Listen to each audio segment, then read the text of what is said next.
Thank you for joining us for our final session together, and we're going to study a man who we're very familiar with. His name is Thomas. We've always given Thomas a bad rap, being a doubter, but I want to show you that he's an honest seeker. Now maybe you're like Thomas. You have doubted things in the past. Maybe you have even said as you were becoming a believer, what if Christianity is wrong? What if it's not true? You know, I really believe it takes more faith to be an atheist than to be a Christian. Why? Because the fingerprint of God is everywhere. There is a difference between doubting that leads to unbelief and doubting that strengthens one's faith. Today we'll meet a man who gained some information about Jesus in his resurrected body. It's Thomas. He misses the first encounter of Jesus, but he meets him on the second. John chapter 20, verse 24.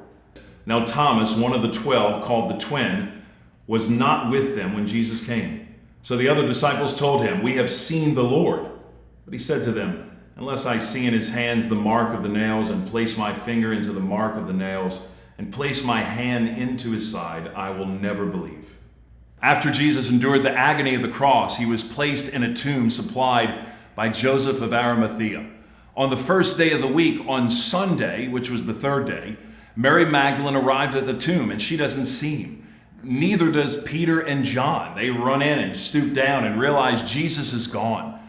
Then Mary Magdalene comes back and she thinks that it's the gardener. She realizes it's Jesus in the resurrected form. She goes back and tells the disciples.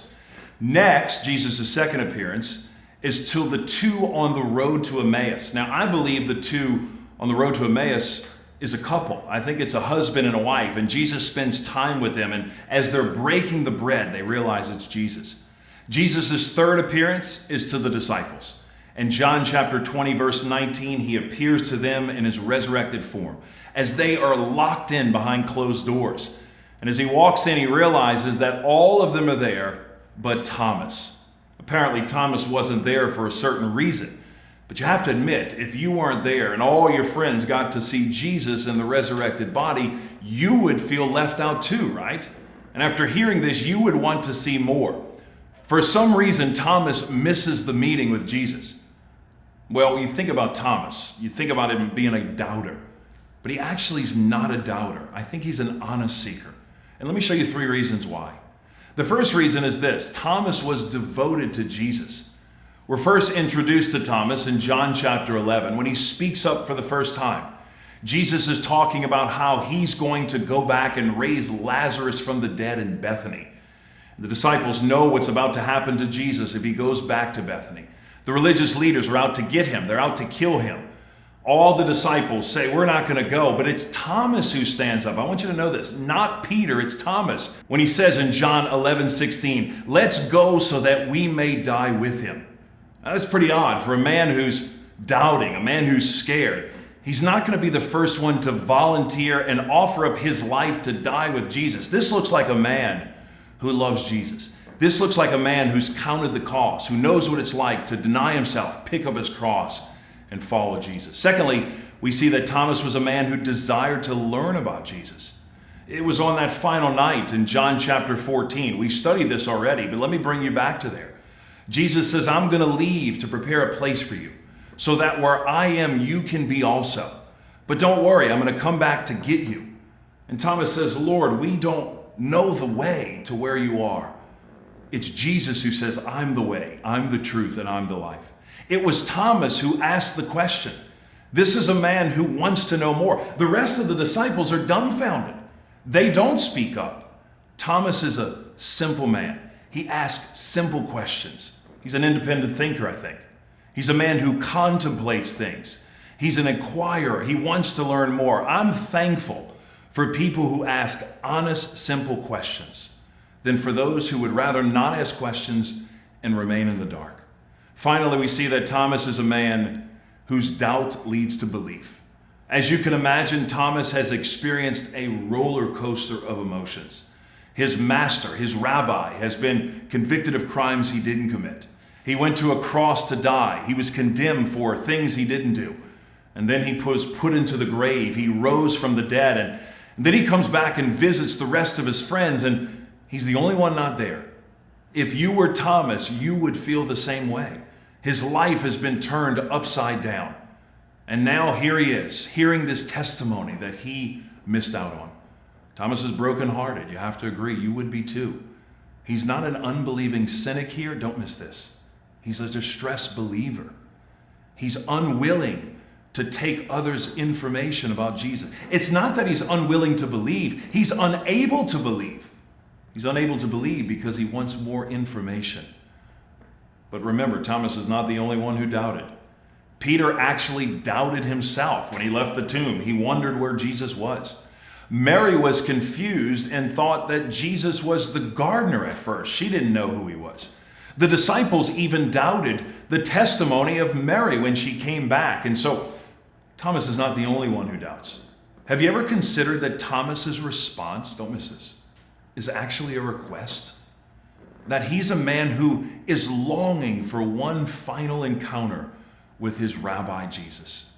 He says, until I see his wounds and until I touch his side, I will not believe. You know what he's asking? You know what he's saying?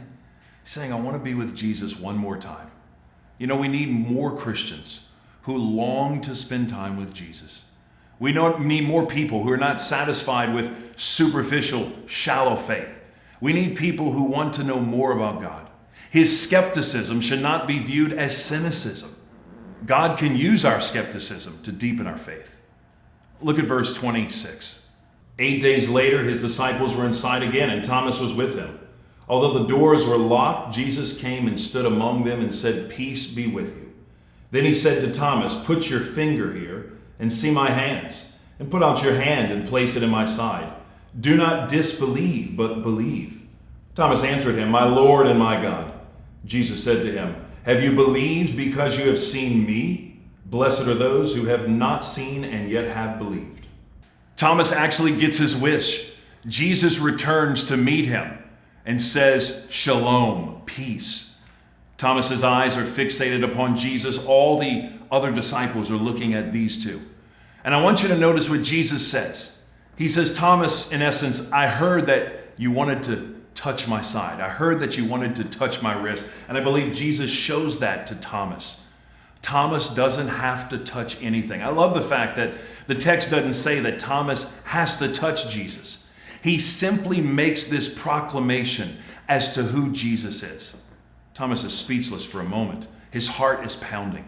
I want you to see that his doubt is actually the prelude to a deeper faith. Thomas is the one who affirms who Jesus is. He does it more so than any of the other disciples. Here's what he says, "My Lord and my God." When he uses the term Lord, he's saying Jesus has all authority. He's Lord of all. When he uses the term God, he's talking about Jesus' divinity. He's one with the Father. When he uses the personal pronoun my, he's saying that Jesus, you have a personal relationship with me. Jesus basically responds and says, "You have believed, Thomas, because you have seen. But blessed are those who haven't seen and have believed." So let me ask you as we close on Thomas. Was Thomas a failure? You know, it's easy for us to castigate Thomas for his doubt. It's easy for us to throw stones at him, but I don't believe Thomas was a doubter. I believe he was an honest seeker. He was a man who wanted to know more about God. He wanted to have a deeper relationship with God. And we've all had those moments of doubt before. Think about it. Instead of calling Thomas a doubter, I think we should call him an example. Thomas was a man who really sought after God until the day of his death. After Jesus died and Thomas went on with the gospel, tradition says that he went down into India with the gospel. And that saying that he proclaimed, "My Lord and my God," would be the very thing he preached. He would be in a land filled with paganism and idolatry. And for his faith, standing up for God, standing up for Christ, he would get involved in a riot with pagan priests as they would, just like his master, thrust a spear into his side, just like Jesus. Friends, you know what Thomas shows us? It's not how you start. It's how you finish. And like most people in Jesus' day, Thomas had two names. Jesus always gave people names. Simon, he gave the name Peter. You think of others he gave the names to or changed their names. In the Old Testament, Abram went to Abraham. Thomas had the Aramaic name of Thomas. but his Greek name was Didymus. And if you translate that into English, it's the word twin. And so let me ask you, who was Thomas's twin? You know, maybe you're his twin. How many times have you refused to believe and insist that God prove himself to you? Many of us, like Thomas, have gotten to a place when we have questioned things about God. It's not bad to question things. It's not bad to doubt in a sense, as long as the doubt leads to belief. You may be saying, I want to see it in order to believe it. The Christian life believes it before we actually see it. You know, faith is believing in the facts of the Word of God and accepting them to be true. And so I want to thank you for sticking with us over these past few weeks. The journey of your life doesn't end now. As you've learned from the Gospel of John, as long as you get into the Word, until the Word gets into you, you begin to find God. Continue to journey as you learn about God and love God. As you love God, you begin to obey Him, and the more you obey Him, He'll begin to manifest Himself to you. It's been a joy to be with you. God bless you in the days ahead.